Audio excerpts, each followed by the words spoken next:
Vice President Sara Duterte binigyang diin na dapat mabigyan ng patas na laban si Pastor Kibuloy sa tamang korte. Pakinggan natin. Mga kababayan, ako po ay nakikiisa sa panawagan ng pagpapairal ng batas at katarungan sa hinaharap na isyu ni Pastor Apollo Kibuloy at ng Sunshine Media Network Incorporated.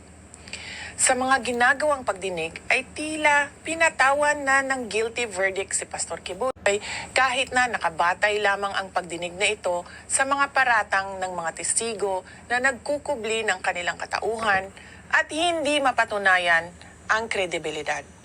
Marami sa atin ang naniniwala na ang dinaranas ngayon ni Pastor Kibuloy ay isang pandarahas at hindi patas. Bukod sa hearing na walang pinatutunguhan, ay kabilang rin dito ang indefinite suspension ng broadcasting network na SMNI na isang issue ng media freedom. Hindi biro ang mga pangyayari at paratang na ganito. Nararapat lamang na mabigyan ng patas na laban at sa tamang korte. Ika nga sa Mateo chapter 5 verses 11 to 12.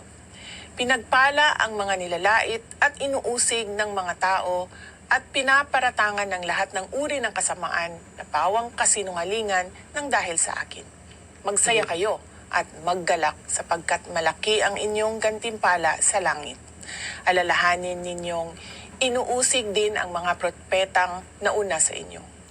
Sana po ay maging gabay natin ang mga bersikulong ito patungo sa kaginhawaan at mabigyan tayo ng tibay ng loob sa pagharap sa mga pagsubok, pagtitiis, at pag-uusig ngayon.